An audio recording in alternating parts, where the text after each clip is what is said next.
There was one rule every intelligence officer in Moscow clung to through the early Cold War. You do not spy on the Soviet Union from the sky, not at high altitude, not with cameras, not without being shot down. For decades, Soviet doctrine repeated the same conviction. Altitude is survival. Reach 50,000 feet, and you vanish beyond the reach of fighters. Climb to 60,000, and you escape even the newest surface-to-air systems. Push toward 70,000 feet, and you enter a realm Moscow believed was untouchably an altitude where no American aircraft could fly, and where Soviet radar faded into static dot. Think about what that meant for the Kremlin. Their nuclear secrets, their missile fields, their test sites, all of them, were supposed to be shielded by physics itself. A wall of air too thin for aircraft, too high for bombs, too distant for human intrusion.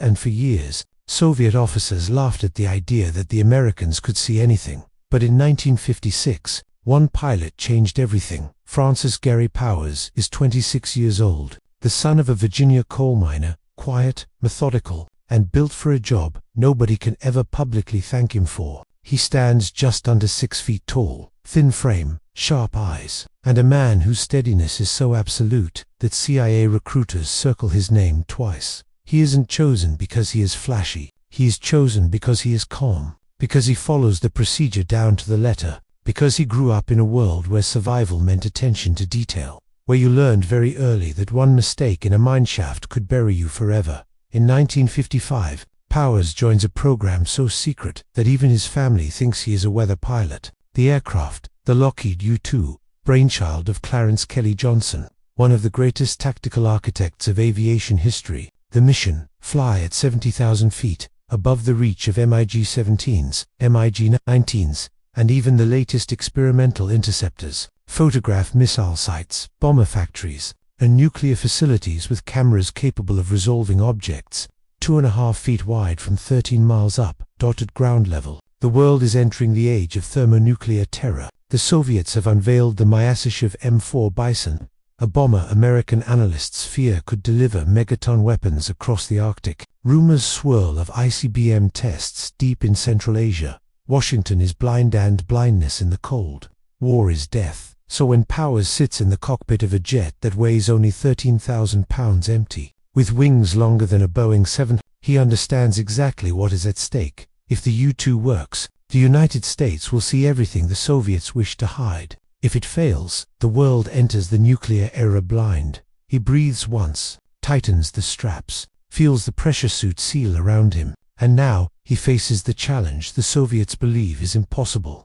It's 4 a.m. The desert air still cool, and Powers sits inside the narrow coffin-like cockpit at Groom Lake, the secret field, later known as Area 51. The U-2's engines spool with a high whine-thin, mosquito-like, unnatural. He throttles forward. The aircraft leaps ahead, trembles, and after 400 feet, it rises almost by accident. With a wing loading of only 0.34 pounds per square foot, it behaves less like a jet and more like a glider straining to escape Earth. He climbs past 10,000 feet, past 20,000, past 40,000. The air thins, the world darkens, the sky shifts from blue to an indigo twilight. At 70,000 feet, Powers enters a realm only 12 pilots on Earth have ever seen. Below him, clouds flatten into a white sheet. The horizon curves. The sun sharpens to a brilliant blade of light. Every movement is delicate. 1 inch too much pressure on the stick, and the aircraft stalls. 1 inch too little, and it overspeeds. This is the coffin corner, a place where the stall speed and the mock buffet speed are separated by as little as 5 knots. He is flying on a razor. Now he approaches Soviet airspace. Powers checks the oxygen feed, steady at 100%. Cabin pressure, holding, cameras warm. They begin clicking frames at precise intervals, each exposure capturing hundreds of square miles. Down below, Soviet radar stations in Latvia pick up a faint return. Altitude, unknown. Speed, unknown. Identity, unknown. They scramble MiG-17s from Kotilovo airbase. Pilots race toward the intercept point. But as they climb past 40,000 feet, the engines gasp. The MiGs shudder. At 50,000,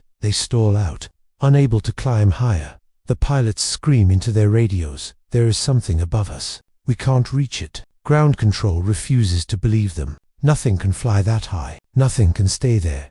Powers continues east. Cameras capturing sites American analysts have only guessed about: a nuclear complex in Sverdlovsk, a long-range bomber facility near Eng, a missile test range deep in Kazakhstan. Every photograph overturns another assumption.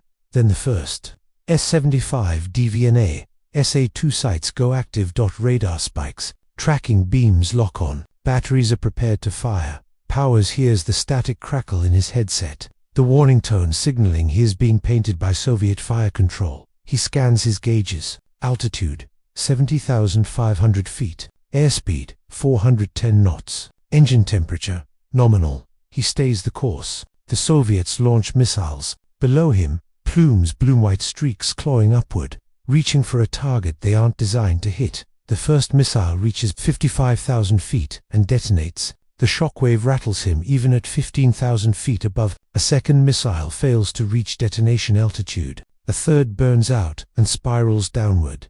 Powers flies on. He is 13 miles above an empire, and the empire cannot touch him. And in the Kremlin, panic begins. Marshal Sergei Vorontsov demands answers. How can this American toy, this light, flimsy insect, defy the entire Soviet air defense network? In August 1957, Powers received a new mission: a longer route, a deeper penetration, a flight that will cross the Urals and expose everything. Halfway across the Soviet frontier, his cameras capture something extraordinary: rows of massive missile launchers under construction. This is the revelation Washington has feared. The Soviet ICBM project is real, and this is the moment for the mid-roll CT. If you find this kind of forgotten history as fascinating as we do, we'd be honored if you'd hit that subscribe button. We believe these stories of courage and genius deserve to be told, and by subscribing, you help us ensure they aren't forgotten. Back to the flight.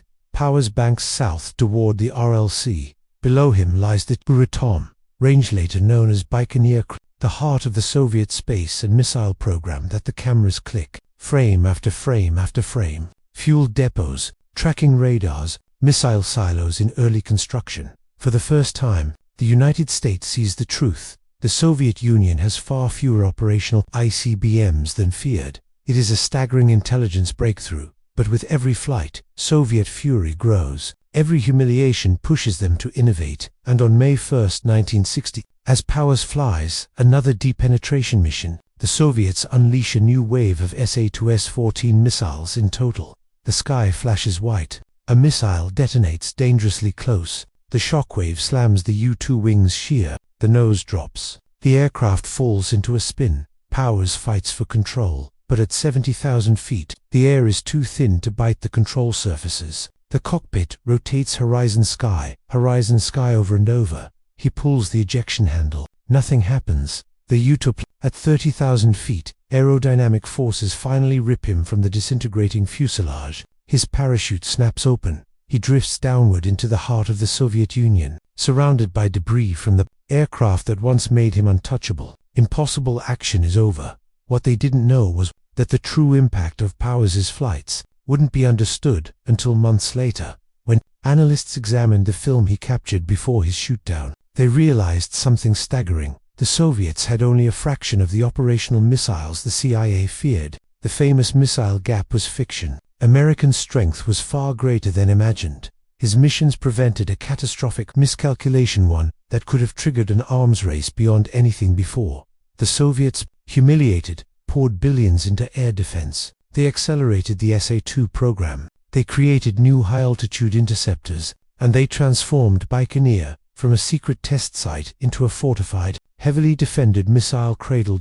In Washington, the U-2 paved the way for even more radical innovation.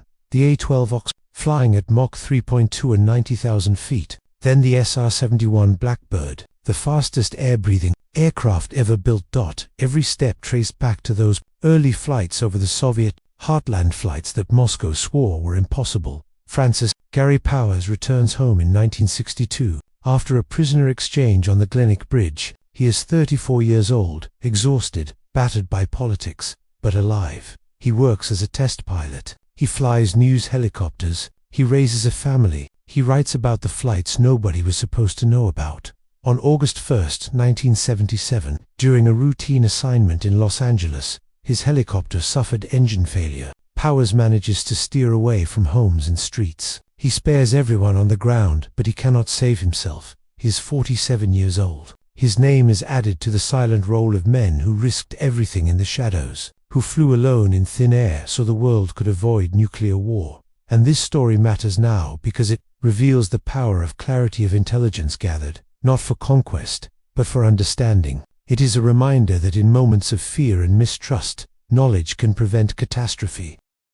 If this story moved you, please hit that like button. Every click tells the algorithm this piece of history is worth remembering. We're dedicated to rescuing forgotten stories from the archives. If you want to join us on this mission, please subscribe and turn on notifications. Where are you watching from? Drop a comment with your city or state, and tell us if someone in your family served. Thank you for ensuring that Francis Gary Powers and the countless men of the CIA's U2 program do not disappear into silence. They deserve to be remembered.